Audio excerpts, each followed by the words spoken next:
M ಪ್ರವ್ರಜಂತಮನುಪೇತಮಪೇತಕೃತ್ಯಂ ದ್ವೈಪಾಯನೋ ವಿರಹ ಕಾತರ ಆಜುಹಾವ ಪುತ್ರಾಯಿತಿ ತನ್ಮಯತಯಾ ತರವೋಪಿ ನೇದುಃ ತಂ ಸರ್ವಭೂತಹೃದಯಂ ಮುನಿಮಾನತೋಸ್ಮಿ ಯಸ್ಯಾನುಭಾವಮಖಿಲಶ್ರುತಿಸಾರಮೇಕಮಧ್ಯಾತ್ಮದೀಪಮತಿತಿತೀರ್ಷತಾಂ ತಮೋಂದಂ ಸಂಸಾರಿಣಾಂ ಕರುಣಯಾಃ ಪುರಾಣಗುಹ್ಯಂ ತಂ ವ್ಯಾಸಸೂನುಮುಪಯಾಮಿ ಗುರುಂ ಮುನೀನಾಂ ನಾರಾಯಣಂ ನಮಸ್ಕೃತ್ಯ ನರಂ ಚೈವ ನರೋತ್ತಮಂ ದೇವೀಂ ಸರಸ್ವತೀಂ ವ್ಯಾಸಂ ತತೋ ಗ್ರಂಥಮುದೀರಯೇ. ಮಾತರ್ಮೇ ಮಾತರಿಶ್ವನ್ನ ಪಿತರತುಲಗುರೋ ಭ್ರಾತರಿಷ್ಟಾಪ್ತಬಂಧೋ ಸ್ವಾಮಿನ್ ಸರ್ವಾಂತರಾತ್ಮನ್ನ ಜರ ಜರ ಇತರ್ಜನ್ಮ ಮೃತ್ಯಾಮಯಾನಾಂ ಗೋವಿಂದೇ ದೇಹಿ ಭಕ್ತಿಂ ಭವತಿ ಚ ಭಗವನ್ನೂರ್ಜಿತಾಂ ನಿರ್ನಿಮಿತ್ತಾಂ ನಿರ್ವ್ಯಾಜಾಂ ನಿಶ್ಚಲಾಂ ಸದ್ಗುಣಗಣಬೃಹತೀಂ ಶಾಶ್ವತೀಂ ಆಶುದೇವಾ. ಹರಿ ಓಂ. ತಥೈವ ರಾಜನ್ನುರುಗಾರ್ಹಮೇಧವಿತಾನ ವಿದ್ಯೋರ್ವಿಜೃಂಭಿತೇಷು ನ ವೇದವಾದೇಷು ಹಿ ತತ್ವವಾದಃ ಪ್ರಾಯೇಣ ಶುದ್ಧೋ ನ ಚ ಕಾಸ್ತಿ ಸಾಧು ನ ತಸ್ಯ ತತ್ವಗ್ರಹಣಾಯ ಪುಂಸಾಂ ಸಾಕ್ಷಾದ್ವರೀಯಸೀರಪಿ ವಾಚಸ್ತಮಾತನ್ ಸ್ವಪ್ನೇ ನಿರುಕ್ತ್ಯಾಗ್ರಹಮೇಧಸೌಖ್ಯಂ ನ ಯಸ್ಯ ಹೇಯಾನುಮಿತಂ ಸ್ವಯಂ ಸ್ಯಾತ್. ಜಡಭರತ ರಹುಗಣನಿಗೆ ಹೇಳ್ತಾ ಇದ್ದಾನೆ, ಜಡ ಅಂದರೆ ಮೂರ್ಖ ಅಂತ. ಆದರೆ ಜಡದಂತೆ ತೋರಿದ್ದೇ ವಿನಃ ಜಡನೇ ಅಲ್ಲ ಅವನು. ಆದರೆ ಅದು ಜಡಭರತ ಅಂತಲೇ ಅದು ಹೆಸರಾಗಿ ಹೋಯಿತು. ಅವನು ರಾಜನಿಗೆ ಹೇಳ್ತಾ ಇದ್ದಾನೆ, ಓ ದೊರೆಯೇ, ರಾಜನ್ ಉರುಗಾರ್ಹ ಮೇಧ ವಿತಾನ ವಿದ್ಯೋರು ವಿಜೃಂಭಿತೇಷು. ಗೃಹಮೇಧ ಅಂತ ಗೃಹಸ್ಥರನ್ನ ಹೇಳ್ತಾರೆ. ಗೃಹ ಅಂದರೆ ಹೆಂಡತಿಯ ಜೊತೆಗೆ ಇರೋದು, ಅದು ಮೇಧ ಅಂದರೆ ಯಜ್ಞ. ಹೆಂಡತಿಯ ಜೊತೆಗಿದ್ದು ಮಾಡುವ ಯಜ್ಞ ಗೃಹಮೇಧ ಅಂತ. ಗೃಹ ಅಂದರೆ ಮನೆ, ಮನೆ ಅಂದರೆ ಹೆಂಡತಿ. ಗಾರ್ಹಮೇಧ ಗೃಹಸ್ಥಾಶ್ರಮಕ್ಕೆ ಸಂಬಂಧಪಟ್ಟ ಮೇಧ ಯಜ್ಞ. ಆಮೇಲೆ ವಿತಾನ ಅಂತಂದರೆ ಅದಕ್ಕೆ ಸಂಬಂಧಪಟ್ಟ ಥರಥರದ ಬೇರೆ ಬೇರೆ ಹೋಮಗಳು. ಅದೇ ವಿದ್ಯ, ಅದನ್ನು ವೇದ ಪ್ರತಿಪಾದ್ಯ, ಅಂತಿಮವಾಗಿ ಅದೇ ವೇದ ಪ್ರತಿಪಾದ್ಯ ಅಂತ ಯಾರು ಅಂದುಕೊಂಡಿರ್ತಾರೆ, ಅಂತಹ ವೇದವಾದಕ್ಕೆ, ವೇದವಾದದಲ್ಲಿ ರತರಾದವರಿಗೆ, ವೇದವಾದ ಅಂದರೆ ವೇದ ಮೇಲುನೋಟಕ್ಕೆ ಏನು ಹೇಳುತ್ತೆ ಅದರಲ್ಲಿ ರತರಾಗಿರೋದು ಅಂತ. ವೇದವಾದೇಶು, ಆ ವೇದ ಮೇಲುನೋಟಕ್ಕೆ ಹೇಳುವ ಅರ್ಥ, ಅದರಲ್ಲಿಯೇ ರತರಾದವರಿಗೆ ಶುದ್ಧ ತತ್ವವಾದ, ಶುದ್ಧವಾದ ತತ್ವ ನಮಗೆ ಅರ್ಥವೇ ಆಗಲ್ಲ. ನಚಕಾಸ್ತಿ ಸಾಧು. ನಮಗೆ ಇದರ ಗುರಿ ಎತ್ತ ಲಕ್ಷ್ಯ ಇರಬೇಕು, ದಾರಿ ಗೊತ್ತಿರಬೇಕು, ಇದು ದಾರಿ ಎನ್ನುವ ಅರಿವಿರಬೇಕು. ಅದರಿಂದ ಓ ರಹುಗಣನೇ, ನೀನು ಏನೆಲ್ಲ ಹೇಳ್ತಾ ಇದ್ದಿ, ರಾಜ್ಯಪಾಲನೆ ಅನ್ನೋದು ದೇವರ ಪೂಜೆ ಆದರೆ ರಾಜ ಅನ್ನುವವನು ಎಲ್ಲರ ಒಡೆಯ ಅಲ್ವೇ, ಇತ್ಯಾದಿ ವಾದಗಳೆಲ್ಲ ಒಂದು ಹಂತದಲ್ಲಿ ಅದನ್ನು ಮೀರಿ ತತ್ವಶಾಸ್ತ್ರದಲ್ಲಿ ಇಳಿಬೇಕು. ತತ್ವಶಾಸ್ತ್ರದ ಲೆವೆಲ್ಗೆ ಹೋದಾಗ ಇದನ್ನೆಲ್ಲ ಮೀರಬೇಕು. ಇದರಲ್ಲಿ ಬದ್ಧರಾದರೆ ಆಗೋದಿಲ್ಲ. ಧರ್ಮಶಾಸ್ತ್ರಾದಿಗಳು ಕೂಡ ದೇಹಕ್ಕೆ ಅಭಿಮಾನವನ್ನು ಇಟ್ಟುಕೊಂಡು ದೇಹವೇ ಆತ್ಮ ಅನ್ನುವ ಪ್ರಜ್ಞೆ ಇರುವಾಗ ಅನ್ವಯಿಸುವಂತಹ ಧರ್ಮಶಾಸ್ತ್ರವನ್ನು ದೇಹಾತ್ಮ ಪ್ರಜ್ಞೆಯನ್ನು ಮೀರಿದ ಮೇಲೆ ಅನ್ವಯಿಸಿಕೊಳ್ಳಬಾರದು. ಇದು ಇರೋದು. ಆದರೆ ನಾವೇನು ಮಾಡ್ತಾ ಇದ್ದೀವಿ, ಇದೇ ಮಿಗಿಲು ಅಂತ.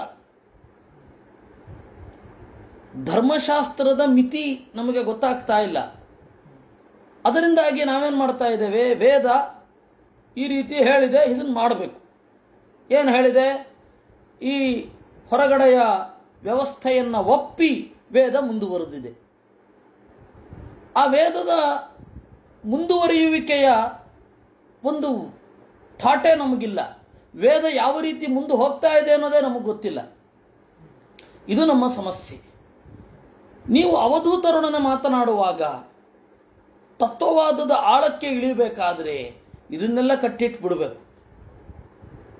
ನಾನು ರಾಜ, ನಾನು ಒಂದಿಷ್ಟು ಜನರಿಗೆ ಒಡೆಯ, ಕೆಲಸ ಮಾಡದೆ ಹೋದಾಗ ಅವರಿಗೆ ಜೋರು ಮಾಡಬಹುದು. ಇದೆಲ್ಲ ಯಾವಾಗ ಸಂಗತವಾಗತ್ತೆ ಹೇಳಿ? ಇದನ್ನು ಒಪ್ಪಿದ ಮೇಲೆ. ಆಮೇಲೆ ಇದೆಲ್ಲವೂ ಔಟ್ಡೇಟೆಡ್ ಆಗಿ ಕಾಣುತ್ತೆ. ಅದರಿಂದಾಗಿ ನೀನು ತಪ್ಪು ಮಾಡ್ತಾ ಇದ್ದಿ. ವೇದ ಈ ರೀತಿಯಾದ ಸಂಗತಿಯನ್ನು ಹೇಳುತ್ತೆ ಅನ್ನೋದು ನಮ್ಮ ಕಲ್ಪನೆಗೂ ಬರಲ್ಲ. ಯಾಕೆಂದರೆ ನಮ್ಮ ಪ್ರಜ್ಞೆ ನಮ್ಮ ಎದುರುಗಡೆ, ನಮ್ಮ ಬಾಳಿನಲ್ಲಿ, ನಮ್ಮ ಪರಿಸರದಲ್ಲಿ ಇರುವ ಧರ್ಮಾಚರಣೆ ಅಲ್ಲಿಗೆ ಸೀಮಿತ ಆಗತ್ತೆ. ಇದರ ಆಚೆಗೆ ಹೋಗಬೇಕು, ಆದರೆ ಇದನ್ನು ಬಿಡಬೇಕು ಅಂತ ಅರ್ಥ ಅಲ್ಲ. ಇದನ್ನು ಅಗತ್ಯವಿದ್ದಷ್ಟು ಮಾಡಬೇಕು. ಅದರಿಂದ ನವೇದವಾದೇಶು ಹಿ ತತ್ವವಾದ ಪ್ರಾಯೇಣ ಶುದ್ಧೋ ನುಚಕಾಸ್ತಿ ಸಾಧು ನ ತಸ್ಯ ತತ್ವಗ್ರಹಣಾಯ ಪುಂತಾಂ ವರೀಯಸೀರಪಿ ವಾಚಃ ಸಮಾಸನ್. ವರೀಯಸೀಹೇ ಅಪಿ ವಾಚಃ, ವರೀಯಸ್ಯ ಅಂತ ಆಗಬೇಕು ವ್ಯಾಕರಣದ ಪ್ರಕಾರ. ವರೀಯಸೀಹಿ ಅಂತಾರೆ. ವೇದವ್ಯಾಸರನ್ನ ವ್ಯಾಕರಣಬದ್ಧವಾಗಿ ಶ್ಲೋಕ ಮಾಡಿ ಅಂತ ಯಾರ ಕೈಲಿ ಹೇಳಲಿಕ್ಕಾಗತ್ತೆ? ವರೀಯಸೀ, ವರೀಯಸ್ಯೌ, ವರೀಯಸ್ಯ ನದಿ ಶಬ್ದದ ತರಹ ಅದಿರೋದು. ಪ್ರಥಮಾ ವಿಭಕ್ತಿ ಬಹುವಚನ ವರೀಯಸ್ಯ ಅಂತ ಆಗತ್ತೆ ನೋಡಿ. ತಸ್ಯ ತತ್ವಗ್ರಹಣಾಯ, ಅವನಿಗೆ ವೇದ ಓದಿದರೂ ಕೂಡ ತತ್ವಗ್ರಹಣ ಆಗಲ್ಲ, ಅರಿವು ಬರಲ್ಲ ಅವನಿಗೆ. ಸ್ವಪ್ನೇ ನಿರುಕ್ತ್ಯ ಗೃಹಮೇಧ ಸೌಖ್ಯಂ ನ ಯಸ್ಯ ಹೇಯಾನುಮಿತಂ. ಗೃಹಮೇಧ ಸೌಖ್ಯಂ, ಗಾರ್ಹಸ್ಥ್ಯ ಸುಖವೇ ಅಂತಿಮ ಅಂತ ಯಾರಿಗೆ ಅನ್ನಿಸಿರುತ್ತೆ ಅವನಿಗೆ ವೇದಗಳೂ ಕೂಡ ತತ್ವವನ್ನು ಹೇಳಲು ಸಮರ್ಥವಲ್ಲ. ಗೃಹಸ್ಥಾಶ್ರಮ ಆಗಲಿ, ಬ್ರಹ್ಮಚರ್ಯಾಶ್ರಮ ಆಗಲಿ, ಕಡೆಗೆ ಸನ್ಯಾಸಾಶ್ರಮ ಆಗಲಿ, ಅದು ದಾರಿಯೇ ವಿನಃ ಅದೇ ಗುರಿಯಲ್ಲ. ಗೃಹಸ್ಥಾಶ್ರಮ ಅನ್ನೋದು ದಾರಿ ಎನ್ನುವ ಅರಿವು ಇರಬೇಕು. ಆ ಅರಿವು ನಿನಗಿಲ್ಲದೇ ಇದ್ದರಿಂದ ನೀನು ಹೀಗೆ ಮಾತನಾಡ್ತಾ ಇದ್ದಿ.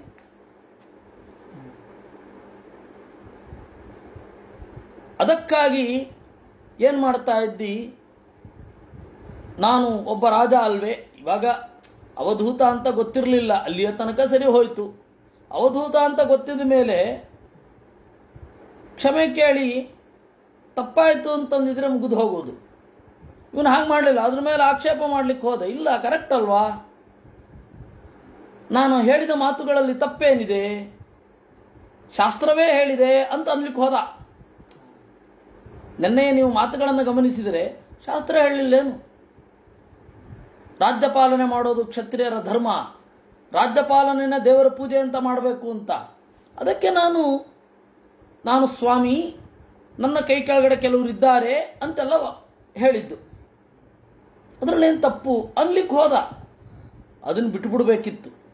ಏಕೆಂದರೆ ಸ್ವರೂಪತಃ ಯೋಗ್ಯರು, ಸ್ವರೂಪತಃ ಉತ್ತಮರು ಅಂತ ಒಬ್ಬರ ಬಗ್ಗೆ ಗೊತ್ತಾದಾಗ ಈ ಮಾತುಗಳನ್ನು ಯಾವುದನ್ನು ಆಡಬಾರ್ದು. ಆದರೆ ರಹುಗಣ ಅದನ್ನು ಆಡಲಿಲ್ಲ. ಅದಕ್ಕಾಗಿ ಭರತ ಹೇಳಿದ, ಇದೆಲ್ಲ ದಾರಿ ಅಷ್ಟೇ, ಇದು ಗುರಿಯಲ್ಲ. ದಾರಿಯಲ್ಲಿ ನಾವು ಹೋಗ್ತಾ ಇರಬಹುದು, ಆದರೆ ನಾವು ಹೋಗ್ತಾ ಇರುವ ದಾರಿ ಅಂತ ತಪ್ಪು ಅಂತ ಗೊತ್ತಾದಾಗ ಚಕ್ಕ ಬೇರೆ ಕಡೆ ತಿರುಗಿಬಿಡ್ಬೇಕು. ಇಲ್ಲ, ಈ ದಾರಿ ಅಲ್ವಾ ಅಂತ ವಾದ ಮಾಡ್ತಾ ಕೂಡಬಾರ್ದು, ಅದೇನು ಪ್ರಯೋಜನ ಇಲ್ಲ.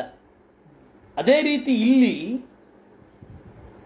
ಜಡಭರತ ಸ್ವರೂಪತಃ ಉತ್ತಮ ಅಂತ ಗೊತ್ತಾದ ಕೂಡಲೇ ನಾನು ತಪ್ಪು ಮಾತನಾಡಿದೆ ಅಂತ ಅಷ್ಟೇ ಹೇಳಬೇಕಿತ್ತು, ಆದರೆ ನಾನು ಮಾಡಿದ್ದೂ ಶಾಸ್ತ್ರಸಮ್ಮತ ಅಲ್ವಾ ಅಂತ ಕೇಳಿದ ಅವನು. ಅದಕ್ಕೆ ಅವನು ಈ ರೀತಿ ಮಾತನ್ನು ಆಡಿದ್ದು. ಈ ನತಸ್ಯ ತತ್ವಗ್ರಹಣಾಯ ಸಾಕ್ಷಾತ್ ವರೀಯಸೀರಪಿ ವಾಚಃ ಸಮಾಸನ್ ಅನ್ನುವ ಈ ಭಾಗವತದ ಶ್ಲೋಕವನ್ನು ಮಧ್ವಾಚಾರ್ಯರು ಗೀತಾ ಭಾಷ್ಯದಲ್ಲಿ ಕೂಡ ಉಲ್ಲೇಖಿಸಿದ್ದಾರೆ.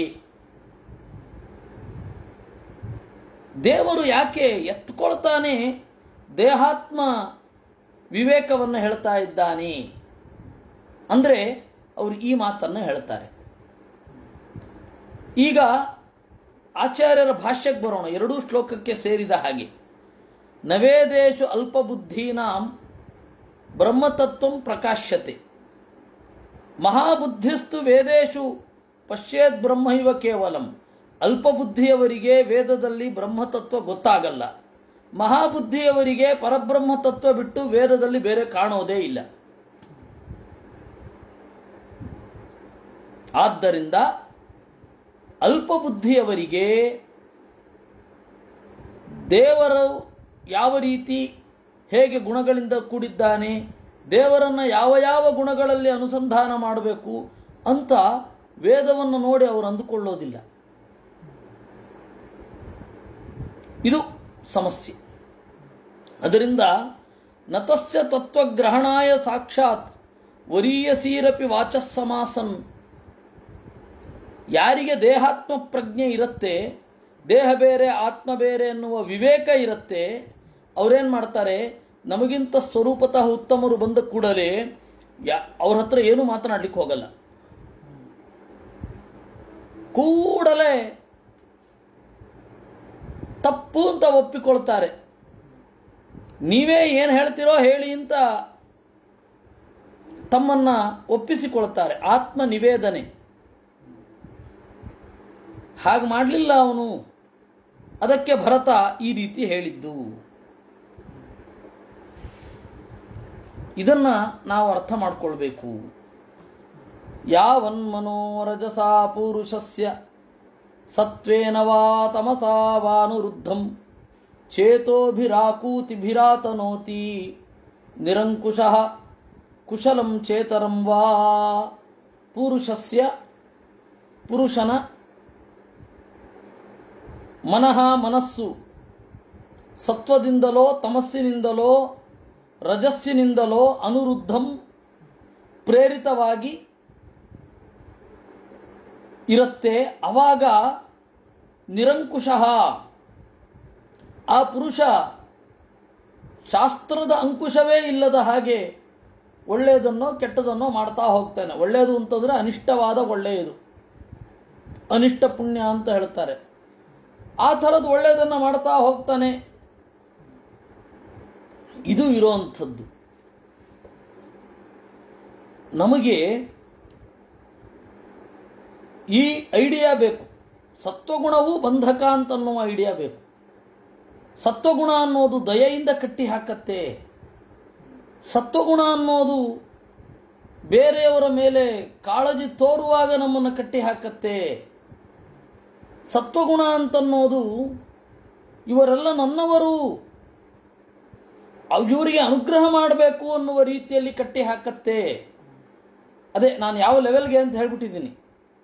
ಜಡಭರತನ ಲೆವೆಲ್ಗೆ ಅದು ಸರಿ. ಅಷ್ಟಸಿದ್ಧಿಗಳು ಬಂದ್ಬಿಟ್ಟಾಗ ಅವನು ಜಾಗರೂಕನಾಗಿರಬೇಕು. ಈ ಸತ್ವಗುಣದ ಬಂಧನಕ್ಕೆ ಒಳಗಾದರೆ ಅವನೇನು ಮಾಡ್ತಾನೆ, ಆ ಪ್ರೀತಿಯಿಂದ ತನ್ನ ಅಷ್ಟಸಿದ್ಧಿಗಳನ್ನು ಎಲ್ಲ ಜನರ ಹಿತಕ್ಕಾಗಿ ವಿನಿಯೋಗ ಮಾಡಿಬಿಡ್ತಾನೆ. ದೇವತೆಗಳಿಗೆ ಆ ತರಹದ ದೌರ್ಬಲ್ಯವೇ ಇಲ್ಲ.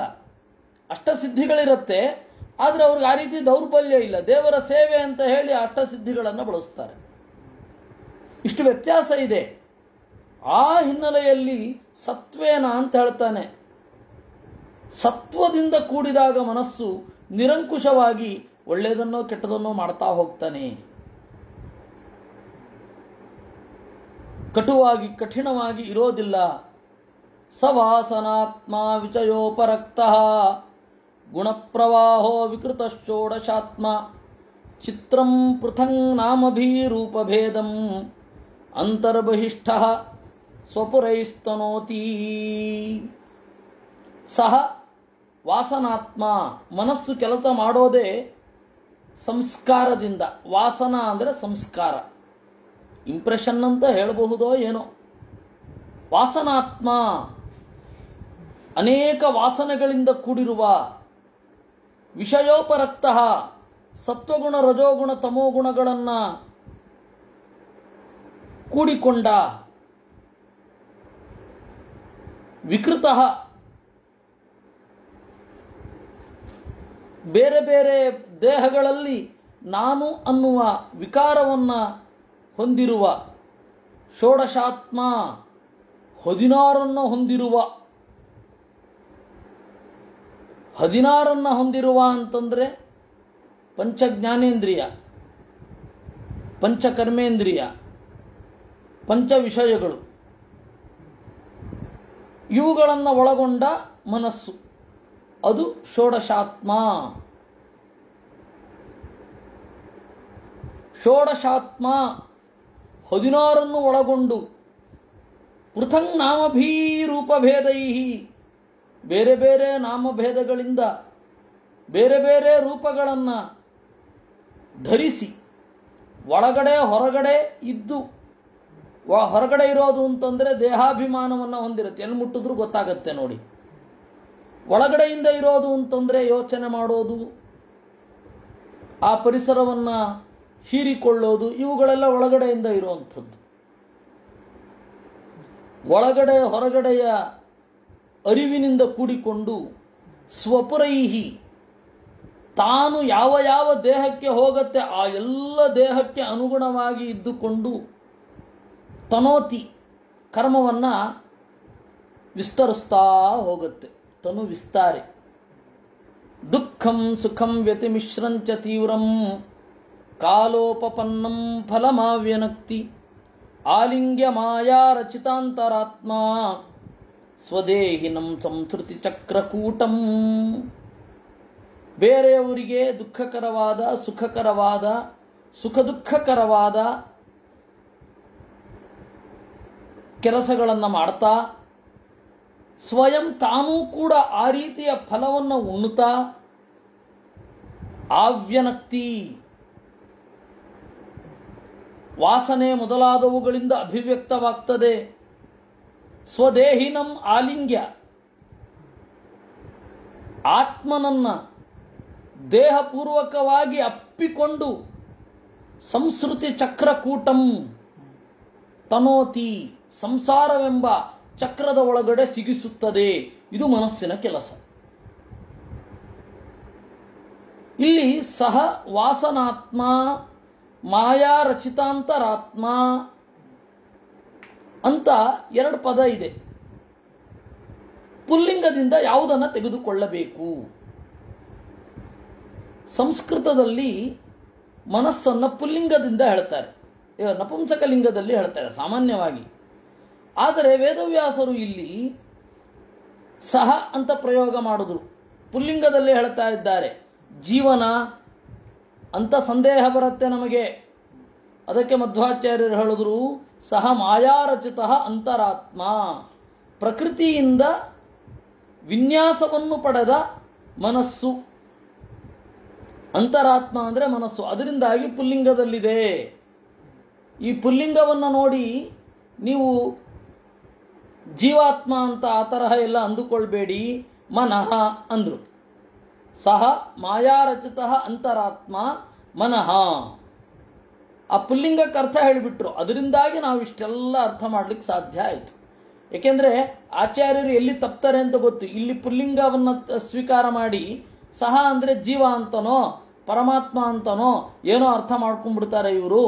ಅದಕ್ಕೆ ಇಲ್ಲಿ ಸರಿ ಮಾಡಿದ್ರೆ ಉಳಿದದ್ದೆಲ್ಲ ಸರಿಯಾಗತ್ತೆ ಅಂತ ಆಚಾರ ಅಲ್ಲಿ ಮಾತ್ರ ಅರ್ಥ ಬರುದು.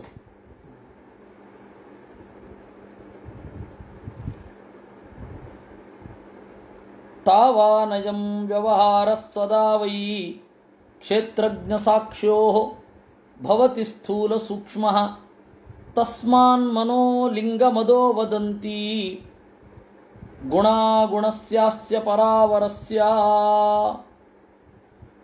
ಎಲ್ಲಿಯ ತನಕ ಮನಸ್ಸು ವಿಷಯೋಪರಕ್ತವಾಗಿರುತ್ತೋ ಅಲ್ಲಿಯ ತನಕ ಅಯಂ ವ್ಯವಹಾರ, ಈ ಎಲ್ಲ ವ್ಯವಹಾರ ಸಂಸಾರದಲ್ಲಿ ಈ ವ್ಯವಸ್ಥೆಗೆ ಸ್ಪಂದಿಸುವುದು ಯಾವಾಗ ಮನಸ್ಸು,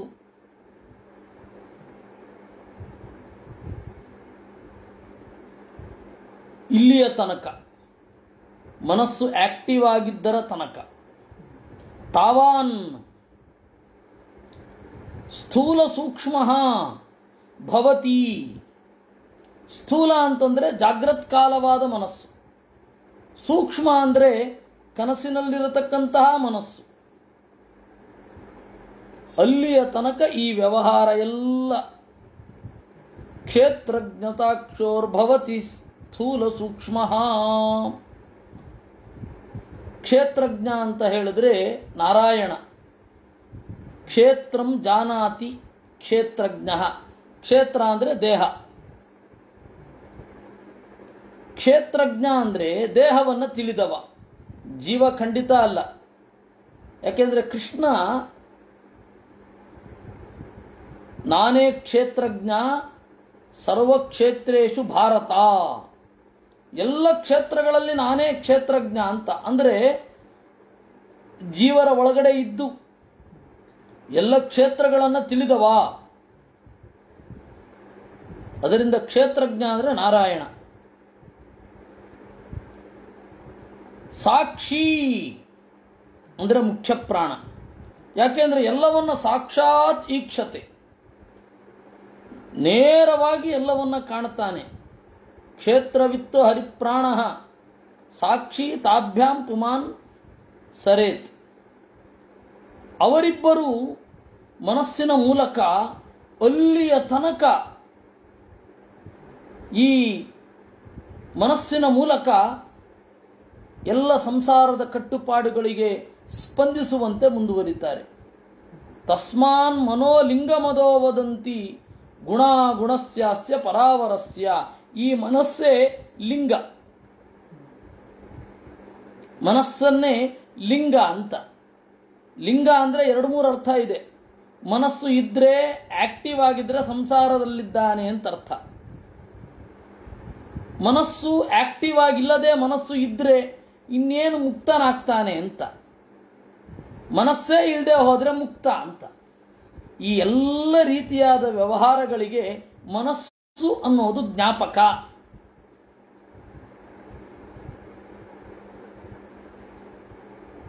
ಇವನು ಸಂಸಾರದಲ್ಲಿದ್ದಾನೆ, ಇವನು ಮುಕ್ತನಾಗಿದ್ದಾನೆ, ಈ ಎಲ್ಲ ವ್ಯವಹಾರಕ್ಕೆ ಮನಸ್ಸು ಕಾರಣ. ಅದರಿಂದ ಆ ಮನಸ್ಸಿನ ಬೇಲಿಯನ್ನು ಕಿತ್ತು ಒಗೆದವರಿಗೆ ಅಥವಾ ಇದ್ದ ಮನಸ್ಸನ್ನು ಇನ್ಯಾಕ್ಟಿವ್ ಆಗಿ ಮಾಡಿಕೊಂಡವರಿಗೆ, ಇನ್ನೇನು ಪ್ರಾರಬ್ಧ ಕರ್ಮವನ್ನು ಉಣ್ಣುತ್ತಾ ಸ್ವಲ್ಪ ಕಾಲ ಆದ ಕೂಡಲೇ ಮುಕ್ತಿಯನ್ನು ಹೊಂದುವವರಿಗೆ ಈ ತರಹದ ವ್ಯವಹಾರಗಳೆಲ್ಲ ಹಿಡಿಸೋಲ್ಲ. ಅಂದರೆ ಅವನು ಆ ಎತ್ತರದಲ್ಲಿ ನಿಂತು ಮಾತಾಡ್ತಾ ಇದ್ದಾನೆ. ಅವನು ಹೆಂಗೆ ಮಾತನಾಡಬೇಕು? ಭರತ ಈ ಸ್ಥಿತಪ್ರಜ್ಞಸ್ಯ ಕಾ ಭಾಷಾ ಅಂತ ಕೇಳಿದರೆ ಸ್ಥಿತಪ್ರಜ್ಞನ ಲಕ್ಷಣ ಏನು ಅಂತ ಗೀತೆಯಲ್ಲಿ ಜಡಭರತ ಪೂರ್ಣ ಉದಾಹರಣೆ.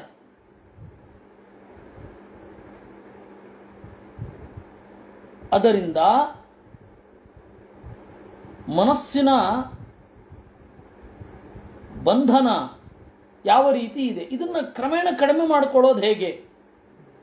ಮೊದಲನೇ ಸ್ಟೆಪ್ ಏನು ಅಂದರೆ ನಮ್ಮ ಮನಸ್ಸನ್ನು ನಾವೇ ತಟಸ್ಥವಾಗಿ ನೋಡಿಕೊಳ್ಳೋದು ಕಲಿಬೇಕು. ಅದೇ ದಾರಿ, ಅದು ಬಿಟ್ಟರೆ ಬೇರೆ ದಾರಿಯೇ ಇಲ್ಲ. ಗುಣಾನುರಕ್ತಂ ವ್ಯತನಾಯ ಜಂತೋ ಕ್ಷೇಮಾಯ ನೈರ್ಗುಣ್ಯಮಥೋ ಮನಸ್ಸ್ಯಾತ್ ಯಥಾ ಪ್ರದೀಪೋ ಘೃತವರ್ತಿಮಾಸ್ಥಿತಃ ಸ್ಥಿತಿಂ ಸಧೂಮಾಂ ಭಜತಿಶ್ಚನ್ಯದಾಸ್ವಂ. ಗುಣಾನುರಕ್ತಂ, ಸತ್ವಗುಣ ರಜೋಗುಣ ತಮೋ ಗುಣಗಳಲ್ಲೇ ಮುಳುಗಿದರೆ ಮನಸ್ಸು ಜಂತೋ ವ್ಯಸನಾಯ ಸ್ಯಾತ್, ಇವನ ದುಃಖಕ್ಕೆ ಕಾರಣ ಆಗತ್ತೆ. ಈಗ ಅದು ಹೇಗಾಗತ್ತೆ ಅಂತಂದರೆ, ಭಾಗವತಾದಿಗಳಲ್ಲಿ ಚಿಂತನೆ ಮಾಡ್ತಾ ಇದ್ದರೆ ಆ ಒಂದು ಸ್ವಲ್ಪ ಕಾಲದವರೆಗಾದರೂ ಮನಸ್ಸು ಗುಣಾನುರಕ್ತವಾಗಿರಲ್ಲ, ಸತ್ವಗುಣ ರಜೋಗುಣ ತಮೋಗುಣಗಳಿಂದ ಕೂಡಿರಲ್ಲ. ಭಾಗವತವನ್ನು ಚಿಂತನೆ ಮಾಡುವಾಗ, ಭಾಗವತವನ್ನು ಕೇಳುವಾಗ, ಅಥವಾ ಯಾವುದೇ ಬೇರೆ ವೇದವನ್ನೋ ಗೀತೆಯನ್ನೋ ಸನತ್ಸು ಜಾತೀಯವನ್ನೋ ಯಾವುದನ್ನೋ ಚಿಂತನೆ ಮಾಡುವಾಗ ಮನಸ್ಸು ಅಷ್ಟರ ಮಟ್ಟಿಗೆ ಆ ಸತ್ವಗುಣ ರಜೋಗುಣ ತಮೋಗುಣಗಳಿಂದ ಆಚೆ ಹೋಗಿರುತ್ತೆ. ಅಷ್ಟರಲ್ಲೇ ಇಷ್ಟು ಸುಖ ಇರಬೇಕಾದ್ರೆ ಇನ್ನು ಪೂರ್ತಿ ಬಿಟ್ಟರೆ ಎಷ್ಟು ಸುಖ. ಆದರೆ ಅದನ್ನು ಕ್ರಮವಾಗಿ ಬಿಡಬೇಕಾಗತ್ತೆ. ಒಟ್ಟಿಗೆ ಬಿಟ್ಬಿಡ್ಲಿಕ್ಕಾಗಲ್ಲ. ಇವ ನಾಳೆಯಿಂದ ನಾನು ಎಲ್ಲ ಬಿಟ್ಬಿಡ್ತೇನೆ ಅಂತ ಹೇಳಲಿಕ್ಕೆ ಆಗಲ್ಲ. ಯಾಕೆಂದರೆ ಒಳಗಡೆ ಆ ಪಕ್ವತೆಯೇ ಇರೋಲ್ಲ, ಹೆಂಗೆ ಬಿಡೋದು? ಅದರಿಂದಾಗಿ ಯಾವುದನ್ನು ಕೂಡಲೇ ಮಾಡಲಿಕ್ಕಾಗಲ್ಲ, ನಿಧಾನವಾಗಿ ಬಿಡ್ತಾ ಹೋಗಬೇಕು. ಕ್ಷೇಮಾಯ ನೈರ್ಗುಣ್ಯ ಮಥೋ ಮನಸ್ಯಾತ್, ಮನಸ್ಸು ನೈರ್ಗುಣ್ಯಂ ಸತ್ವರಜಸ್ತಮೋ ಗುಣದಿಂದ ಆಚೆ ಇರುವ ಪರಮಾತ್ಮನಲ್ಲಿ ನೆಲೆಗೊಂಡರೆ ಕ್ಷೇಮಾಯ ಸ್ಯಾತ್, ಮುಕ್ತಿಯನ್ನು ಹೊಂದುವಂತೆ ಆಗ್ತದೆ. ಹೇಗೆ? ಯಥಾ ಪ್ರದೀಪೋ ಘೃತವರ್ತಿ ಮಾಸ್ಥಿತ, ಎಣ್ಣೆ ಇದ್ದು ಅಥವಾ ತುಪ್ಪ ಇದ್ದು ಸ್ವಲ್ಪ ಜಾಸ್ತಿ ಬತ್ತಿ ಬಂದಿರುತ್ತೆ, ದೀಪ ಮುತ್ತಿನಂತೆ ಉರಿತಾ ಇರಬೇಕು ಅಂತ ಹೇಳಿ ಸಂಪ್ರದಾಯಜ್ಞರು ಹೇಳ್ತಾರೆ. ದೇವರ ಮುಂದಣ ದೀಪವನ್ನು ಹೇಗೆ ಹಚ್ಚಬೇಕು ಅಂತಂದರೆ ಹೊಗೆ ಬರೋ ಹಾಗೆ ಹಚ್ಚಬಾರದು ಅಂತ, ಮುತ್ತಿನ ತರಹ ಉರಿತಾ ಇರಬೇಕು, ಕಾನ್ಸ್ಟಂಟಾಗಿ ಒಂದೇ ಥರ ಇರಬೇಕು.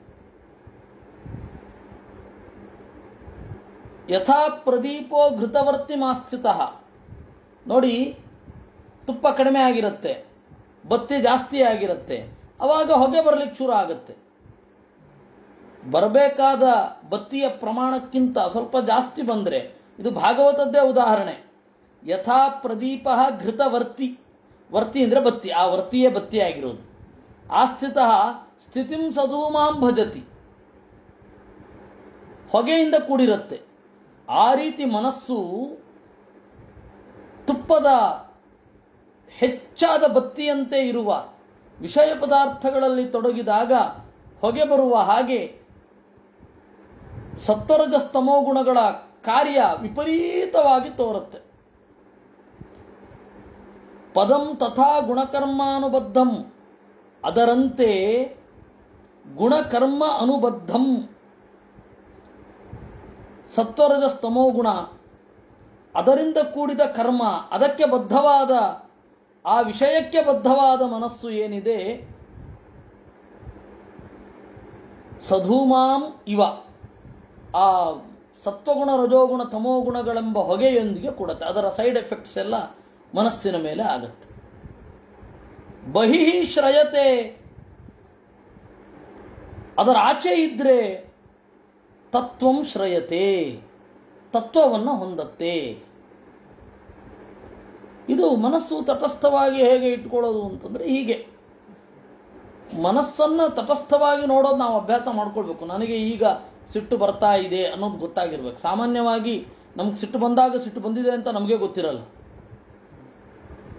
ಮನಸ್ಸಿನ ಮೂಲೆಯಲ್ಲಿ ಓ ಹೌದು ನನಗೆ ಸಿಟ್ಟು ಬರ್ತಾ ಇದೆ, ನನ್ನ ಮನಸ್ಸು ಈ ದೌರ್ಬಲ್ಯಕ್ಕೆ ಒಳಗಾಗ್ತಾ ಇದೆ ಅಂತ ಹೇಳಿ ಗುರುತಿಸೋದಿದೆಯಲ್ಲ, ಅದು ಮೊದಲನೇ ಸ್ಟೆಪ್. ಮೊದಲು ಅದನ್ನು ಮಾಡೋಣ, ಆಮೇಲೆ ಉಳಿದದ್ದೆಲ್ಲ ಸಿದ್ಧಿ ಆಗುತ್ತೆ ತನ್ನಿಂದ ತಾನೇ. ಯಾವುದೇ ಮನಸ್ಸು ಸಿಟ್ಟು ಅಂತ ಮಾತ್ರ ಅಲ್ಲ, ನಮ್ಮ ಮನಸ್ಸು ಆಸೆಗೊಳಗಾದಾಗ ತಟಸ್ಥವಾಗಿ ನೋಡ್ತಾ ಇರಬೇಕು.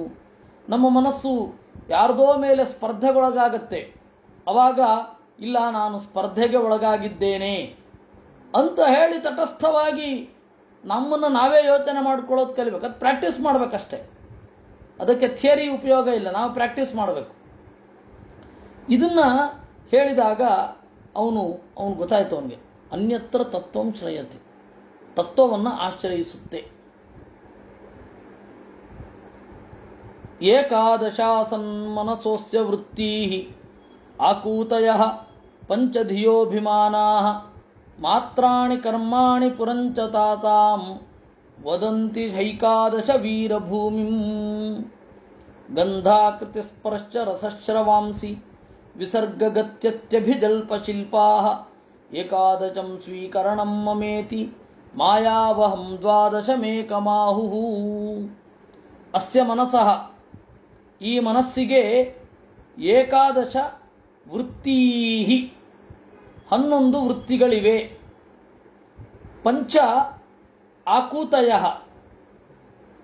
5 ಮನಸ್ಸಿನ ಭಾವನೆಗಳಿದೆ. ಬುದ್ಧಿಯ ಅಭಿಮಾನಗಳು 5 ಇವೆ. ಮಾತ್ರಾಣಿ ಕರ್ಮಾಣಿ ಅದೇ ರೀತಿ ಸೂಕ್ಷ್ಮಾಂಶಗಳು, ಇದರಿಂದ ಮಾಡುವ ಕರ್ಮಗಳು ಇದೆಲ್ಲ ಇದೆ. ಇದು 11 ಒಳಗೊಂಡಿರುವ ಪಟ್ಟಣ. 12ನೆಯದ್ದು ಇದರಾಚೆ ಇರತಕ್ಕಂಥದ್ದು. ಗಂಧ ಆಕೃತಿ ಸ್ಪರ್ಶ ರಸ ಶ್ರವಾಂಸಿ. ಗಂಧ ಮೂಗಿಗೆ ವಿಷಯವಾದದ್ದು, ಆಕೃತಿ ರೂಪ ಕಣ್ಣಿಗೆ ವಿಷಯವಾದದ್ದು, ಸ್ಪರ್ಶ ಚರ್ಮಕ್ಕೆ ವಿಷಯವಾದದ್ದು, ರಸ ನಾಲಿಗೆಗೆ ವಿಷಯವಾಗಿದ್ದು, ಶ್ರವಾಂಸಿ ಕಿವಿಗೆ ವಿಷಯವಾದದ್ದು, ವಿಸರ್ಗ ಗತ್ಯ ಅತ್ಯ ಅಭಿಜಲ್ಪ ಶಿಲ್ಪಾಹ. ಆಮೇಲೆ ಕರ್ಮೇಂದ್ರಿಯ ವಿಸರ್ಗ, ಮಲ ವಿಸರ್ಗ ಮತ್ತು ಕಾಮ ವಿಸರ್ಗ. ಗತಿ ಅಂದರೆ ನಡೆ, ಅತ್ತಿ ಅಂದರೆ ಭೋಗ, ಅಭಿಜಲ್ಪ ಮಾತು, ಶಿಲ್ಪ ಅದನ್ನು ಕರ್ಮ ಕೆತ್ತುವುದು ಮೊದಲಾದವುಗಳು. ಇದು ಏಕಾದಶಂ. ಈ 10 ಒಳಗೊಂಡ ಸ್ವೀಕರಣಂ ಮಮ ಇತಿ, ಇದು ನನ್ನದು ಅಂತ ಸ್ವೀಕಾರ ಮಾಡಿದ್ರೆ ಇದು 11ನೆಯ ಮನಸ್ಸು. ಮಾಯಾವಹಂ ದ್ವಾದಶಂ ಏಕಮಾಹು. ಇದರಾಚೆಗಿರುವವನೊಬ್ಬ ಇದ್ದಾನಲ್ಲ, ಅವನು 12ನೆಯವನು. ಈ ಸ್ವರೂಪವನ್ನು ಹೇಳಿದ್ದಾನೆ ಭರತ. ಇದರ ಅರ್ಥ ಏನು? ವೇದವ್ಯಾಸರು ಏನು ಹೇಳಲಿಕ್ಕೆ ಹೊರಟಿದ್ದಾರೆ? ಏಕಾದಶೇಂದ್ರಿಯದ್ವಾರ ಸ್ಯುರೇಕಾದಶ ವೃತ್ತಯ. 11 ಇಂದ್ರಿಯಗಳ ಮೂಲಕ 11 ವೃತ್ತಿಗಳು. ಶಬ್ದಾದ್ಯಾಹ ತದಭಿಮಾನಾಹ ತದಿಚ್ಛಾಶ್ಚೈವ ಪಂಚಶಃ. ಶಬ್ದ ಮೊದಲಾದ ವಿಷಯಗಳು, ಅದರ ಅಭಿಮಾನ, ಅದರ ಇಚ್ಛೆ. ಸ್ಪರ್ಶಾಂತರ್ಭಾವತ ಕರ್ಮ ಖಾನಾಂ ನೈವ ಪೃಥಗ್ಗತಿ. ಸ್ಪರ್ಶವನ್ನು ಒಳಗೊಂಡ ಕರ್ಮೇಂದ್ರಿಯಗಳ ವಿಷಯ. ಏಕಾದಶೈವ ಚೇಷ್ಟಾಸ್ಯು ಇಂದ್ರಿಯಾಣಾಂ ಪೃಥಕ್ ಪೃಥಕ್. ಇಡೀ ಮನುಷ್ಯ 11 ಕ್ರಿಯೆಗಳ ಒಳಗಡೆ ಇದ್ದಾನೆ. ಏನೇ 1000 ಕ್ರಿಯೆ ನಡೆದರೂ ಕೂಡ ಈ 11 ಒಳಗಡೆಯೇ ಇರಬೇಕು. ಶಬ್ದ ಸ್ಪರ್ಶ ರೂಪರಸ ಗಂಧ.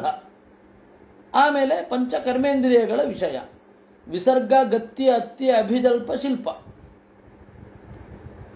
ಇವುಗಳ ಒಳಗಡೆಯೇ ಇರಬೇಕು. ಏಷ ಸಂಸ್ಕೃತಿ ಸಂಭಾರ ಗೋಳಕಾಸ್ತದಧಿಷ್ಠಾನಂ ಚೈಕಾದಶ ನಿಗದ್ಯತೆ. 11ನೆಯದ್ದು ಮನಸ್ಸು ಅಂತ ಹೇಳಿದ್ರಲ್ಲ, ಗೋಳಕವನ್ನು ಇಟ್ಕೊಳ್ಬೇಕು. ಗೋಳಕ ಅಂದರೆ ಇಂದ್ರಿಯಗಳ ಅಧಿಷ್ಠಾನ, ಅದನ್ನು ಗೋಳಕ ಅಂತ ಕರೀತಾರೆ. ಇವಾಗ ನಾವು ನೋಡ್ತಾ ಇರುವ ಕಣ್ಣು ಇದೆಯಲ್ಲ, ಇದು ಗೋಳಕವೇ ವಿನಃ ಇಂದ್ರಿಯ ಅಲ್ಲ. ಇಂದ್ರಿಯ ಇದ್ರ ಒಳಗಡೆ ಇರುವುದು. ಇದು ಕಿವಿ ಏನಿದೆ ಅದು ಗೋಳಕ. ಆ ಗೋಳಕದ ಒಳಗಡೆ ಇಂದ್ರಿಯ ಇದೆ. ಇನ್ಫ್ಯಾಕ್ಟ್ ಇಂದ್ರಿಯ ಅನ್ನೋದು ಅತೀಂದ್ರಿಯ. ಕೆಲವರಿಗೆ ನೋಡಿ ಗೋಳಕ ಇರುತ್ತೆ, ಕಾಣೋದೇ ಇಲ್ಲ. ಯಾಕೆಂದರೆ ರೆಟಿನಾ ಇಲ್ಲ ಅಂತ ಅವ್ರು ಹೇಳ್ತಾರೆ. ನಾವು ಕನೀನಿಕಾ ಇಲ್ಲ ಅಂತೀವಿ, ಅಷ್ಟೇ ವ್ಯತ್ಯಾಸ ಅಷ್ಟೇ. ರೆಟಿನಾ ಕನೆಕ್ಟ್ ಆಗಿಲ್ಲ, ರೆಟಿನಾ ಕನೆಕ್ಷನ್ನು ಮೆದುಳಿಗೆ ಸಿಗ್ನಲ್ ಹೋಗ್ತಾ ಇಲ್ಲ, ಈ ಥರ ಎಲ್ಲ ಅವ್ರು ಹೇಳ್ತಾರೆ. ನಾಡಿಯಲ್ಲಿಲ್ಲ ಅಂತ ಆಯುರ್ವೇದದವ್ರು ಹೇಳ್ತಾರೆ. ಆ ದೇವರ ಅಭಿಮಾನ ಇಲ್ಲ, ಇಂದ್ರಿಯ ಇಲ್ಲ, ಇಂದ್ರಿಯ ಡಿಆಕ್ಟಿವೇಟ್ ಆಗಿದೆ ಅಂತ ನಾವು ಹೇಳ್ತೀವಿ ಅಷ್ಟೇ ಅಂತಿಮವಾಗಿ. ಅದರಿಂದ ಗೋಳಕವನ್ನು ಇಟ್ಕೊಳ್ಬೇಕು. ತದಧಿಷ್ಠಾನಂ ಚೈಕಾದಚ ನಿಗದ್ಯತೆ. ಆ ಗೋಳಕದ ಹಿಂದೆ ಇರುವಂತಹ ಮನಸ್ಸನ್ನು 11, ಏಷ ಸಂಸ್ಕೃತಿ ಸಂಭಾರ 12 ಅಥವಾ ಭವೇತ್. ಅಥವಾ ಇದನ್ನು 12 ಅಂತಲೂ ಸ್ವೀಕಾರ ಮಾಡಬಹುದು. ದಶಕಂ ವಿಷಯಾಣಾಂಚ ಮಮಾಹಮಿತಿ ಚ ದ್ವಯಂ. ವಿಷಯಗಳು 10, ನಾನು ನನ್ನದು ಅನ್ನುವ 2. ಇದೆಲ್ಲವೂ ನಾನೇ ಅಂತನ್ನುವ ಅಭಿಮಾನ 12. ಇನ್ನು ವಿಸರ್ಗ ಗತ್ಯ ಅತ್ತಿ ಅಂತ ಹೇಳಿದ್ರು. ಅತ್ತಿ ಅಂದರೆ ಭೋಗ. ಅತ್ತಿ ಉಪಸ್ಥ ವಿಷಯ ಅಂದರು. ಅತ್ತಿ ಅಂತಂದರೆ ಈ ತಿನ್ನೋದು ಮಾತ್ರ ಅಲ್ಲ. ಅತ್ತಿ ಅಂತ ಹೇಳಿದ್ರೆ ಸ್ಪರ್ಶ ಸುಖದ ತುತ್ತ ತುದಿ, ಅದನ್ನೂ ಕೂಡ ಅತ್ತಿ ಅಂತಲೇ ಕರೀತಾರೆ ಅಂದರು ಆಚಾರ್ಯರು. ಇಲ್ಲಿ ಇರುವ ವಿಸರ್ಗ ಗತಿ ಅತ್ತಿ. ಅತ್ತಿ ಅಂದರೆ ಅದು ಉಪಸ್ಥ ವಿಷಯ, ಕೇವಲ ಮೇಲ್ಗಡೆ ತೆಗೆದುಕೊಳ್ಳುವ ಆಹಾರ ಮಾತ್ರ ಅಲ್ಲ ಅನ್ನೋದು ಇದರ ಅಭಿಪ್ರಾಯ. ಅದರಿಂದಾಗಿ ಈ 11 ಏನಿದೆ ಅದು ಸಂಸಾರ ಅಂತ ಹೇಳಿದರೆ, ದ್ರವ್ಯ ಸ್ವಭಾವಾಚಯ ಕರ್ಮಕಾಲೈ ಏಕಾದಶಾಮಿ ಮನತೋ ವಿಕಾರಾ ಸಹಸ್ರಶತಶಃ ಕೋಟಿಶ್ಚ ಕ್ಷೇತ್ರಜ್ಞತೋ ನ ಮಿಥೋ ನ ಸ್ವತಸ್ಯು. ಈ ದ್ರವ್ಯ ಕಣ್ಣಿಗೆ ಕಾಣುವಾಗ ಅನೇಕ ಪದಾರ್ಥಗಳು ಕಾಣುತ್ತೆ. ಅದರ ಸ್ವಭಾವ ಭೂಮಿ ಸೆಳೆದುಕೊಳ್ಳುತ್ತೆ, ಆಕಾಶ ನಿರ್ಲಿಪ್ತವಾಗಿರುತ್ತೆ, ಗಾಳಿ ಹರಿತಾ ಇರುತ್ತೆ, ವಿಷಯಗಳಲ್ಲಿ ಲೇಪ ಇರೋದಿಲ್ಲ, ಅಗ್ನಿ ಬೆಳಗತ್ತೆ, ರೂಪವನ್ನು ಕೊಡುತ್ತೆ. ಇವೆಲ್ಲ ಈ ಯಾವುದೇ ದ್ರವ್ಯದ ಸ್ವಭಾವ. ಇದನ್ನು ಗ್ರಹಿಸುವಂತಹ ಆಶಯ ಅಂತಂದರೆ ಮನಸ್ಸು. ಮಹಾಶಯ ಅಂತಾರಲ್ಲ, ಹಿರಿದಾದ ಮನಸ್ಸಿನವ ಅಂತ, ಅದು ಬಹುವ್ರೀಹಿ. ಅದು ಮಹಾಶಯ. ಇನ್ನು ಕರ್ಮ, ಅದನ್ನು ಒಳಗೊಂಡ ಕಾಲ, ಇದೆಲ್ಲ ಮನಸ್ಸಿನ ವಿಕಾರಗಳು. ಈ ಮನಸ್ಸಿನ ವಿಕಾರಗಳೇ ಸಾವಿರಾರು ತರಹ ಆಗ್ತವೆ, ನೂರಾರು ತರಹ ಆಗ್ತವೆ. ವಿಪರೀತ ಮನಸ್ಸಿನ ವಿಕಾರಗಳು, ಮನಸ್ಸಿನ ನೆಲೆಗಳು ಎಲ್ಲ ಆಗ್ತಾ ಇರುತ್ತೆ. ಇದು ಕ್ಷೇತ್ರಜ್ಞತಃ ಸ್ಯುಹು. ಇದೆಲ್ಲ ದೇವರಿಂದ. ನ ಮಿಥಃ, ಪರಸ್ಪರರಿಂದ ಪರಸ್ಪರ ಅಲ್ಲ, ನ ಸ್ವತಃ. ಮನಸ್ಸಿಗೆ ಕೇವಲ ತಾನು ಸಂಕಲ್ಪ ಮಾಡಿದ ಕೂಡಲೇ ಬಂದ್ಬಿಡೋದು ಇಲ್ಲ. ನನಗೆ ಇವತ್ತು ಸಿಟ್ಟು ಬರಬೇಕು ಅಂದ್ಕೊಂಡ್ರೆ ಏನು ಬರಲ್ಲ. ನಟನೆ ಮಾಡಬಹುದು, ಸಿಟ್ಟು ಬರಲ್ಲ. ನನಗಿವತ್ತು ಕನಸು ಬೀಳಬೇಕು, ಆ ಕನಸು ಹೀಗಿರಬೇಕು, ಸಾಧ್ಯವೇ ಇಲ್ಲ. ಅದಕ್ಕೆ ಕ್ಷೇತ್ರಜ್ಞತಃ ಸ್ಯುಹು. ಇದನ್ನ ಇನ್ನೊಂದು ರೀತಿಯಿಂದ ನೋಡಬಹುದು ಅಂದ್ರು ಆಚಾರ್ಯರು. ದ್ರವ್ಯಂ ದೇಹಾದಿಹಿ ಅಂದ್ರು. ದ್ರವ್ಯ ಅಂದರೆ ದೇಹ ಮೊದಲಾದವುಗಳು, ಸ್ವಭಾವ ಅಂದರೆ ಯೋಗ್ಯತ. ಇವುಗಳೆಲ್ಲ ಇದರ ಅಭಿವ್ಯಕ್ತಿ, ಇವುಗಳ ನಡೆ, ಇವುಗಳ ನಿವೃತ್ತಿ, ಇವುಗಳ ಪ್ರವೃತ್ತಿ, ಇದೆಲ್ಲ ಕ್ಷೇತ್ರಜ್ಞತಃ ಸ್ಯುಹು. ಮಿಥಃ ಸ್ವತಶ್ಚ ನ ಸ್ಯುಹು. ದ್ರವ್ಯದ ಪರಸ್ಪರ ಇಂಟ್ರಾಕ್ಷನ್ ಇರುತ್ತಲ್ಲ, ಅದು ದೇವರೇ ಕಾರಣನೇ ವಿನಃ ಪರಸ್ಪರ ಅವುಗಳು ಮುಂದುವರಿಯೋದಿಲ್ಲ. ಇವಾಗ ಒಂದು ಚೆಂಡನ್ನು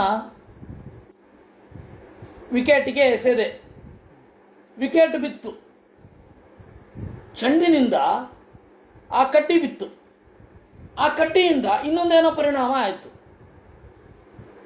ಇದು ನೋಡಿ ಪರಸ್ಪರ ನಮಗೆ ಭೌತಶಾಸ್ತ್ರದಲ್ಲಿ ಕಾಣುವ ನಿಯಮಗಳು. Action and reaction chain, action reaction ಇವುಗಳ ಚೈನ್, ಇದು ಸ್ವತಂತ್ರ ಅಲ್ಲ ಅಂತಂದ್ರು. ನಾವೇನು ಮಾಡ್ತೇವೆ, ಫಿಸಿಕ್ಸಿನ ಹಿನ್ನೆಲೆಯಲ್ಲಿ ಆ ಸ್ವಿಚ್ ಹಾಕಿದೆವು, ಆ ಸ್ವಿಚ್ನಿಂದ ಪಾಸಿಟಿವ್ ನೆಗೆಟಿವ್ ಕಂಡಕ್ಟ್ ಆಯಿತು, ಅದರಿಂದಾಗಿ ಕ್ರಿಯೆಗಳಾಗ್ತಾ ಇದೆ. ನೋಡಿ, ದ್ರವ್ಯ ಅನ್ನೋದು ಪರಸ್ಪರ ಆಕ್ಷನ್ ಮತ್ತು ರಿಯಾಕ್ಷನ್ ಮೋಡಿನಲ್ಲಿ ಕ್ರಿಯೆಗಳನ್ನು ಮಾಡ್ತಾ ಇದೆ ಅಂತ ನಮಗೆ ಫಿಸಿಕ್ಸ್ ನಮಗಿರೋದು. ಆದರೆ ಇದೆಲ್ಲ ಅಂತಿಮವಾಗಿ ದೇವರ ಕ್ರಿಯೆ ಅಂತ ತಿಳಿದುಕೊಳ್ಳಿ ಅಂತಾನೆ.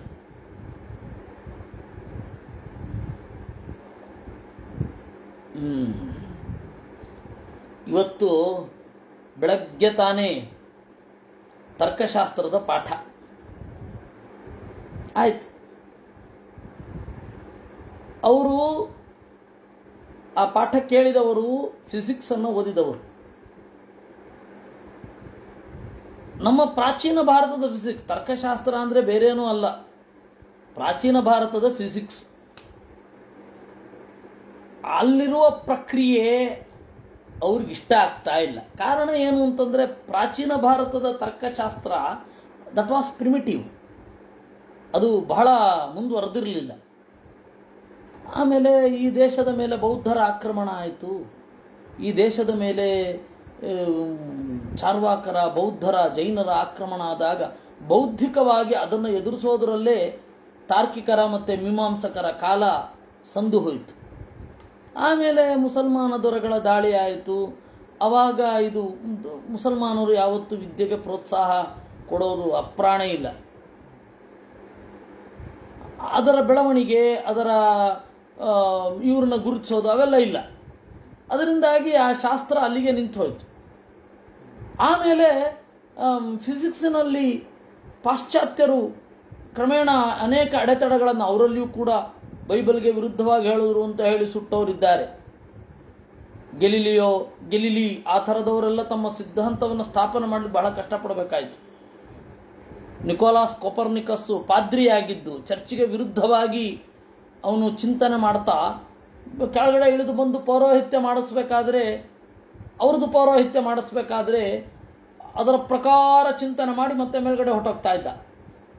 ಲ್ಯಾಬಿನಲ್ಲಿ ಅವನು ಬರಿತಾ ಇದ್ದ. ಅವನು ಸತ್ತ ಮೇಲೆ ಪ್ರಿಂಟ್ ಆಯಿತು. ನಿಕೋಲಾಸ್ ಕೊಪರ್ನಿಕಸ್ ಸತ್ತ ಮೇಲೆ ಗ್ರಹಗಳ ಕುರಿತಾದ ಅವನ ಸಂಶೋಧನೆ ಪ್ರಿಂಟ್ ಆಯಿತು. ಅವನೇನು ಶಿಕ್ಷೆ ಕೊಡ್ಲಿಕ್ಕಾಗಲ್ವಲ್ಲ. ಹೀಗೆಲ್ಲ ಆಗಿ ಹೋಯಿತು. ಟೈಕೋ ಬ್ರಾಹೆ ಅವರೆಲ್ಲ ಸೇರಿ ಆ ನಿಕೋಲಾಸ್ ಕೊಪರ್ನಿಕಸ್ಸು ಬರೆದಿಟ್ಟಿದ್ದನ್ನು ಪ್ರಿಂಟ್ ಮಾಡಿದ್ರು. ಅದು ಪ್ರಿಂಟ್ ಮಾಡಿದ ಮೇಲೆ ಚರ್ಚೆಗೆ ಗೊತ್ತಾಯಿತು, ಓ ಇದು ನಮಗೆ ವಿರುದ್ಧವಾಗಿದೆ ಅಂತ. ಆದರೆ ಅವನನ್ನು ಕರೆದು ಶಿಕ್ಷೆ ಕೊಡೋದು ಅಥವಾ ರಾಯಸ ಬರೆಸ್ಕೊಳ್ಳೋದು ಫ್ರೈಯರ್ಗೇನು ಕೆಲಸವೇ ಇರಲ್ಲ ಅಲ್ಲಿ. ಆ ತರಹ ಆಗಿ ಹೋಯಿತು. ಅದರಿಂದ ಅಲ್ಲಿ ಅನೇಕ ಅಡೆತಡೆಗಳನ್ನು ಅಲ್ಲಿಯೂ ದಾಟಬೇಕಾಯಿತು. ಮೊಟ್ಟ ಮೊದಲು ಒಬ್ಬಳು ಹೆಣ್ಣು ಮಗಳು, ಮಹಿಳೆ ಗಣಿತಜ್ಞಳಾದಳು ಅಂತ ಹೇಳಿ ಚರ್ಚಿನವರು ಜೀವಂತವಾಗಿ ಸುಟ್ಟಾಕಿದ್ರು.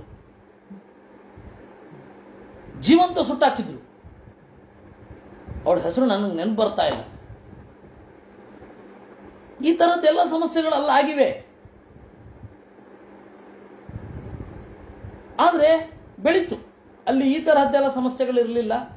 ಅಲ್ಲಿಯ ಸಮಸ್ಯೆಗಳು ಬೇರೆ ತರಹ ಇದ್ದರೂ ಅವ್ರು ಬೆಳೆದರು. ಈಗ ಕಾಲೇಜು ಓದುವವರು ಮತ್ತು ಕಾಲೇಜಿನ ಹಿನ್ನೆಲೆಯಲ್ಲಿ ಓದುವವರು ಆ ತರ್ಕಶಾಸ್ತ್ರವನ್ನು ನೋಡಿದ್ರೆ ಅವ್ರಿಗೆ ನಗು ಬರುತ್ತೆ. ನೀವೇ ಈಗ ಇಷ್ಟು ಜನ ಇದ್ದೀರಾ,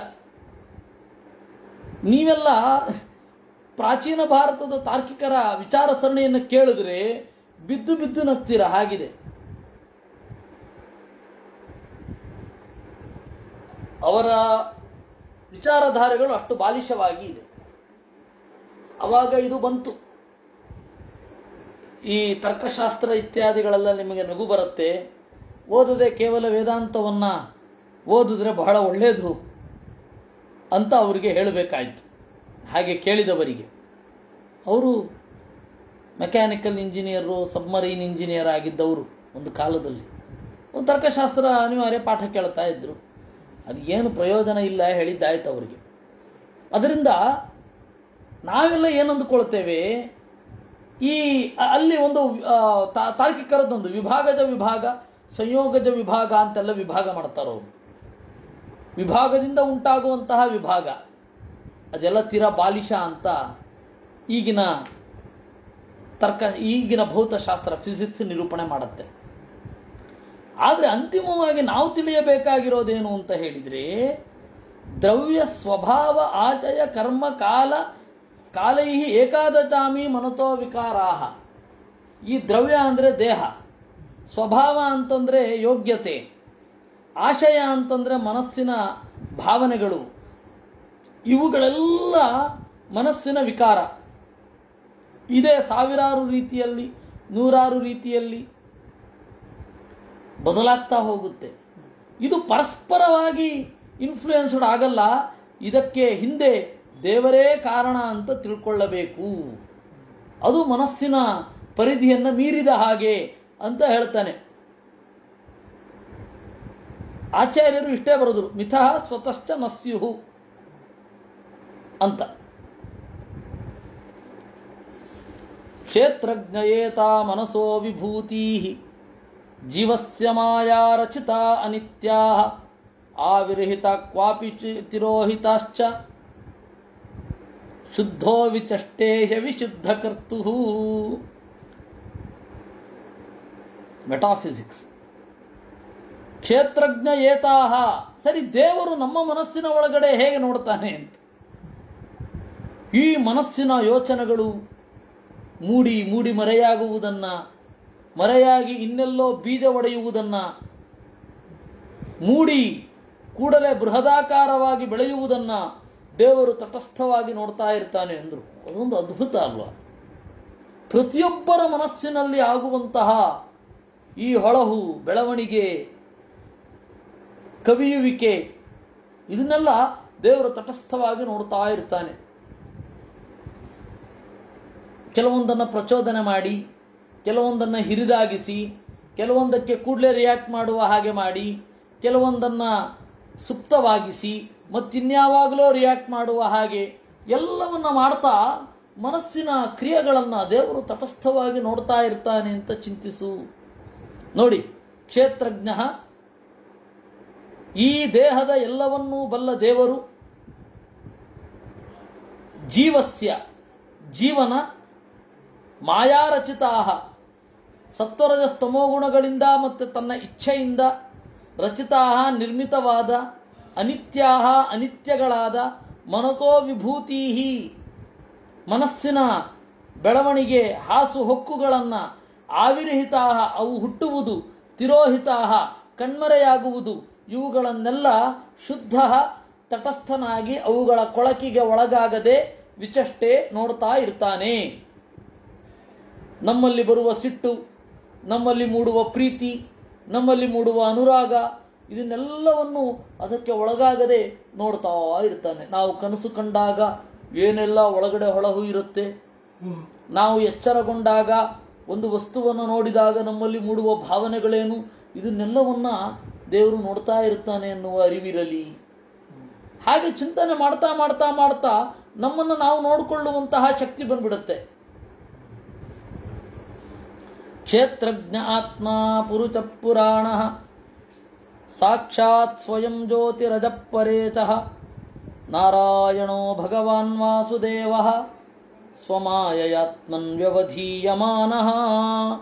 ಕ್ಷೇತ್ರಜ್ಞ, ಈ ದೇಹದ ಒಳಗಡೆ ಇದ್ದು ಬ್ರಹ್ಮಾಂಡ ಪಿಂಡಾಂಡಗಳೆರಡನ್ನೂ ಬಲ್ಲ ಆತ್ಮ, ಅಂತರ್ಯಾಮಿಯಾದ ಪುರುಷ, ಗುಣಗಳಿಂದ ತುಂಬಿರುವ, ಪುರಾಣ, ಹಳಬನಾದರೂ ಅತ್ಯಂತ ಹೊಸಬನಾಗಿರುವ, ಸ್ವಯಂ ಜ್ಯೋತಿ, ತನ್ನನ್ನು ತಾನೇ ತಿಳಿಯುವ, ತಿಳಿಯಲು ಬೇರೆಯವರ ಅವಶ್ಯಕತೆ ಇರದ, ಪರೇಶಃ, ಎಲ್ಲ ಉತ್ತಮರ ಒಡೆಯನಾದ, ವಾಸುದೇವ, ಶುದ್ಧವಾದ ಮನಸ್ಸಿಗೆ ಗೋಚರನಾಗುವ, ಭಗವಾನ್, ಷಡ್ಗುಣೈಶ್ವರ್ಯ ಸಂಪನ್ನನಾದ ನಾರಾಯಣನು, ಸ್ವಮಾಯಯ, ತನ್ನ ಇಚ್ಛೆಯಿಂದ, ಆತ್ಮನಿ, ಮನಸ್ಸಿನಲ್ಲಿ, ವ್ಯವಧೀಯಮಾನಃ, ತನ್ನನ್ನು ಮುಚ್ಚಿಕೊಂಡಿದ್ದಾನೆ. ಹೇಗೆ? ಸ್ವಮಾಯಯಾತ್ಮನ್ ವ್ಯವಧೀಯಮಾನಃ. ಇದಕ್ಕೆ ಇನ್ನೊಂದರ್ಥ ಆಚಾರ್ಯರು ಹೇಳ್ತಾರೆ. ಒಂದು ಸಾಮಾನ್ಯವಾದ ಅರ್ಥ ಹೇಳಿದ್ದು, ಯಥಾ ನಿಲಸ್ಥಾವರ ಜಂಗಮಾನಾಂ ಆತ್ಮಸ್ವರೂಪೇಣ ನಿವಿಷ್ಟ ಈಷ್ಟೇ ಏವಂ ಪರೋ ಭಗವಾನ್ ವಾಸುದೇವಃ ಕ್ಷೇತ್ರಜ್ಞ ಆತ್ಮೇದಮನು ಪ್ರವಿಷ್ಟಃ. ಯಥಾ ಅನಿಲಃ, ಹೇಗೆ ಅನಿಲಃ ಗಾಳಿಯು ಸ್ಥಿರಜಂಗಮಾನಾಂ, ಸ್ಥಾವರ ಜಂಗಮಾನಾಂ, ನಿಂತಿರುವ, ಓಡಾಡುವ ಎಲ್ಲ ಜೀವರ ಒಳಗಡೆ, ಎಲ್ಲ ವಸ್ತುವಿನ ಒಳಗಡೆ ಇರ್ತಾನೆ. ಯಾವಾಗಲೂ ಒಮ್ಮೊಮ್ಮೆ ಅಭಿವ್ಯಕ್ತ ಆಗ್ತಾನೆ. ಮೇಲ್ಗಡೆ ಕೆಳಗಡೆ ಎಲ್ಲ ವಾಯುಭಾರ ಇರುತ್ತೆ ನಮ್ಮಲ್ಲಿ, ಆದರೆ ಕುಸಿದು ಬೀಳಲ್ಲ. ಅದೊಂದು ವಿಚಿತ್ರ. ಏವಂ ಪರೋ ಭಗವಾನ್ ವಾಸುದೇವ, ಹೀಗೆ ಪರಮಾತ್ಮನು ಕ್ಷೇತ್ರಜ್ಞನಾಗಿ ಇದರೊಳಗಡೆ ಎಲ್ಲ ಇದ್ದಾನೆ, ಬೇಕೆಂದಾಗ ಅಭಿವ್ಯಕ್ತ ಆಗ್ತಾನೆ. ವಾತಾವರಣದಲ್ಲೇ ಗಾಳಿ ಇಲ್ಲದೆ ಹೋದರೆ ಎಷ್ಟು ಬೀತಣಿಗೆ ಬೀಸಿದ್ರೆ ಗಾಳಿ ಅಭಿವ್ಯಕ್ತ ಆಗತ್ತೆ. ವಾತಾವರಣದಲ್ಲಿರುವ ಗಾಳಿಯನ್ನು ಹಿಡ್ಕೊಳ್ಳಿಕ್ಕೆ ಏನೋ ಒಂದು ಸಲಕರಣೆ ಇರುತ್ತೆ. ಅದು ಬಲೂನಿನ ತರಹ ಇರಬಹುದು, ಬೇರೆ ಬೇರೆ ತರಹ. ಗಾಳಿಯನ್ನು ಹೀರಿಕೊಳ್ಳೋದು, ಗಾಳಿಯನ್ನು ಒಂದು ಕಡೆ ಹೀರಿಕೊಂಡು ಇನ್ನೊಂದು ಕಡೆ ತಣ್ಣಗೆ ಮಾಡಿ ಬಿಡೋದು, ಇವುಗಳೆಲ್ಲ. ಏವಂ ಪರೋ ಭಗವಾನ್ ವಾಸುದೇವ ಕ್ಷೇತ್ರಜ್ಞ ಆತ್ಮ ಇದಂ ಅನುಪ್ರವಿಷ್ಟ. ಇಲ್ಲಿ ಆಚಾರ್ಯರು ಅರ್ಥ ಬರೀತಾರೆ, ಸ್ವಮಾಯಯಾತ್ಮನ್ ವ್ಯವಧೀಯಮಾನ ಸ್ವೇಚ್ಛೆಯ ಸ್ವಸ್ಮಿನ್ನೇವ ತಿರೋಹಿತತ್ವೇನ ಸ್ಥಿತ. ತನ್ನ ಇಚ್ಛೆಯಿಂದ ತನ್ನ ಒಳಗಡೆಯೇ ಕಣ್ಮರೆಯಾಗಿ ಇರ್ತಾನೆ, ತನ್ನಲ್ಲಿಯೇ ತಾನು ಕಣ್ಮರೆಯಾಗಿ ಇರ್ತಾನೆ. ಇವರು ಹೇಳೋದು ನೋಡಿದ್ರೆ ಸರಿಸುಮಾರು ಕೃಷ್ಣ ವಿವರ, ಬ್ಲ್ಯಾಕ್ ಹೋಲ್ಸಿನ ಬಗ್ಗೆನೂ ಇದನ್ನೇ ಹೇಳ್ತಾರೆ. ಬ್ಲ್ಯಾಕ್ ಹೋಲ್ ಅಂತ ಏನಿದೆ ಕೃಷ್ಣ ವಿವರ, ಅದು ತನ್ನಿಂದ ಹೊರಸೂಸುವ, ಹೊರಹೊಮ್ಮುವ ಅಗಾಧವಾದ ಬೆಳಕನ್ನು ತಾನೇ ನುಂಗಿ ಯಾರಿಗೂ ಗೋಚರವಾಗದಂತೆ ಇರುತ್ತೆ ಅಂತ.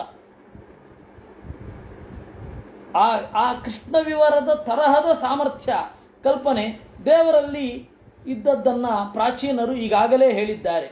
ನೋಡಿ, ದೇವರು ಸಹಸ್ರ ಸೂರ್ಯ ದೀಧಿತಿ, ಸಾವಿರಾರು ಸೂರ್ಯದ ಕಿರಣ ಇರುವವ.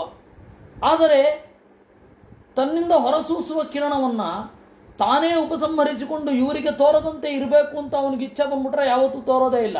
ಇವ್ರಿಗೆ ತೋರಬೇಕು ಅಂತಂದರೆ ತೋರ್ತಾನೆ.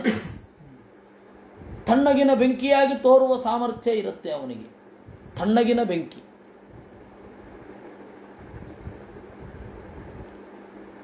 ಅದನ್ನ ಉಪನಿಷತ್ತಿನಲ್ಲಿ ಹೇಳುತ್ತೆ. ಸ್ವೇಚ್ಛೆಯೈವ ಸ್ವಸ್ಮಿನ್ನೇವ ತಿರೋಹಿತತ್ವೇನ ಸ್ಥಿತ. ಇದಕ್ಕೆ ಪೂರಕವಾಗಿ ಆಚಾರ್ಯರು ಪ್ರಾಚೀನ ಗ್ರಂಥದಿಂದ ಒಂದು ಉಲ್ಲೇಖವನ್ನು ಮಾಡ್ತಾರೆ. ಸ್ವಾತ್ಮಾಧಾರ ಸ್ವೇಚ್ಛೆಯೈವ ಜೀವದೃಷ್ಟೇ ಸ್ಥಿರೋಹಿತ ಕ್ಷೇತ್ರಜ್ಞೇತ್ಯುಚ್ಯತೆ ವಿಷ್ಣು ಜೀವಸ್ಥ ಪುರುಷೋತ್ತಮ. ದೇವರು ತನ್ನಲ್ಲೇ ನೆಲೆಗೊಂಡು ಸ್ವೇಚ್ಛೆಯಿಂದ ಜೀವರಿಗೆ ಕಾಣುವುದಿಲ್ಲ. ದೇವರು ಸರ್ವತ್ರ ವ್ಯಾಪ್ತ, ಆದರೆ ದೇವರು ಕಾಣೋಲ್ಲ. ಅವನಿಗೆ ಎಷ್ಟು ಶಕ್ತಿ ಇದೆ ಅಂತಂದರೆ, ಅನಂತ ಸೂರ್ಯ ದೀದಿತಿಯಾಗಿದ್ದರೂ ಕೂಡ ತನ್ನ ಬೆಳಕಿನ ಒಂದು ಅಂಶವೂ ಇವರ ಕಣ್ಣಿಗೆ ತಾಗದಂತೆ ತನ್ನನ್ನು ಮುಚ್ಚಿಕೊಂಡಿರಬಲ್ಲ. ಕ್ಷೇತ್ರಜ್ಞೇತ್ಯುಚ್ಯತೆ ವಿಷ್ಣು ಜೀವಸ್ಥ ಪುರುಷೋತ್ತಮ. ಜೀವರ ಒಳಗಡೆಯೇ ಇರ್ತಾನೆ, ಅಭಿವ್ಯಕ್ತಿ ಆಗದಂತೆ ನೋಡಿಕೊಂಡಿರ್ತಾನೆ. ಇದು ದೇವರು ಅಂತ ಹೇಳಿದರೆ, ಈ ತರಹದ ದೇವರು ಈ ಮನಸ್ಸನ್ನು ತಟಸ್ಥವಾಗಿ ನೋಡ್ತಾ ಇರ್ತಾನೆ. ಇದು ನಮ್ಮ ಅರಿವಿಗೆ ಇರಬೇಕು.